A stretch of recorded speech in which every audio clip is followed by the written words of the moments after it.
Selamat pagi, shalom untuk kita semua. Kembali berjumpa pagi hari ini dengan Sabda Pagi Gemim Sion Winangun, edisi hari Jumat tanggal 31 Maret tahun 2023. Saudara, sebelum kita mendengarkan sapaan firman Tuhan di pagi hari ini, mari kita berdoa. Tuhan Yesus, terima kasih karena ada hari baru lagi untuk kami semua. Sebelum kami memulaikan tugas dan tanggung jawab kami, pelayanan kami membutuhkan bimbingan firman-Mu. Karena itu berfirmanlah kepada kami semua di pagi hari ini, kami sudah siap untuk menerimanya. Dalam nama Yesus, amin. Saudara pendengar yang dikasihi Tuhan, pembacaan Alkitab kita pagi ini, edisi hari Jumat tanggal 31 Maret, dari Injil Yohanes pasal 19 ayat 12 sampai ayat 13. Demikian bunyinya. Sejak itu, Pilatus berusaha untuk membebaskan dia. Tetapi orang-orang Yahudi berteriak, "Jikalau engkau membebaskan dia, engkau bukanlah sahabat Kaisar. Setiap orang yang menganggap dirinya sebagai raja, ia melawan Kaisar." Ketika Pilatus mendengar perkataan itu, ia menyuruh membawa Yesus keluar, dan ia duduk di kursi pengadilan di tempat yang bernama Litostrotos, dalam bahasa Ibrani Gabata. Demikianlah pembacaan Alkitab kita. Saudara yang dikasihi Tuhan, tema renungan kita pagi ini adalah membela yang benar.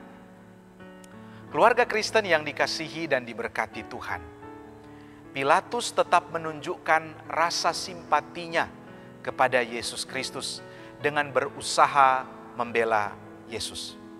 Akan tetapi, Pilatus diperhadapkan dengan situasi pilihan yang sulit.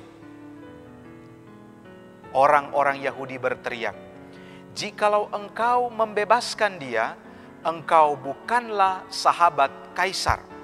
Setiap orang yang menganggap dirinya sebagai raja, ia melawan Kaisar."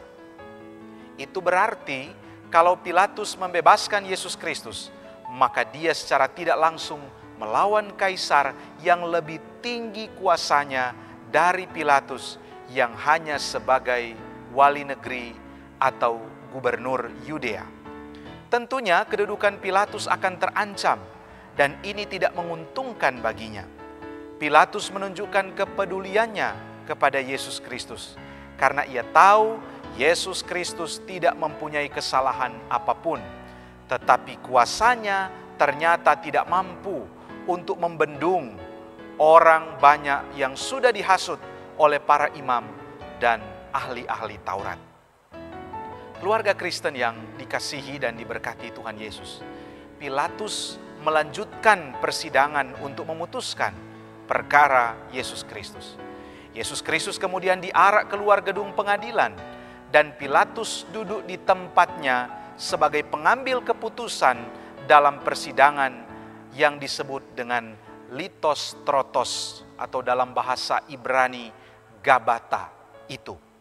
Artinya kursi pengadilan Pilatus dari batu atau terbuat dari batu. Dari kursi yang melambangkan status Pilatus dan perkara yang dibawa oleh orang banyak yang menuduh Yesus Kristus melakukan tindakan melawan Kaisar serta menyamakan dirinya sebagai anak Allah. Pilatus berada dalam keadaan yang dilematis. Kebenaran yang sesungguhnya meredup karena hasutan dan suara yang begitu kuat terdengar dan bergema di tempat persidangan, baik di dalam maupun di luar ruangan. Tetapi semua itu tidak membuat Yesus Kristus membela diri dan mengeluh. Dia tetap diam menjalani proses persidangan itu, karena ia sadar inilah jalan yang harus ditempuh sebagai bentuk kesetiaan dan ketaatan melakukan kehendak dari Bapaknya.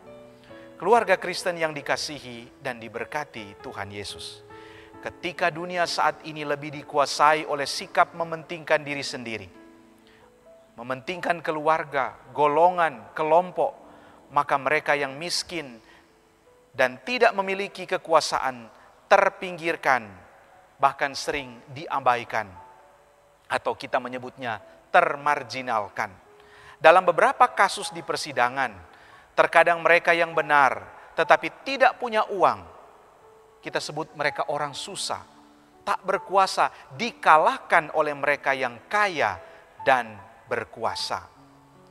Orang percaya, kita semua terpanggil untuk menjadi pembela mereka yang tertindas, mereka yang lemah dan tak berdaya. Milikilah sikap yang mau menolong orang lain, sehingga orang yang tak bersalah sekalipun, miskin, akan memperoleh keadilan. Jadilah pembawa kebenaran, keadilan melalui apa yang kita lakukan setiap hari, sehingga kita menjadi berkat bagi banyak orang. Tuhan Yesus memberkati kita. Amin. Saudara, mari kita berdoa. Terima kasih atas firman-Mu yang boleh kami dengarkan dan renungkan di pagi ini, ya Tuhan Yesus. Mampukanlah kami untuk menerjemahkan secara konkret di dalam kehidupan kami sehari-hari, di dalam tugas dan kerja kami. Syukur kami kepadamu. Di dalam nama Tuhan Yesus kami sudah berdoa. Amin. Demikianlah Sabda Pagi edisi hari ini. Tuhan memberkati kita semua. Shalom.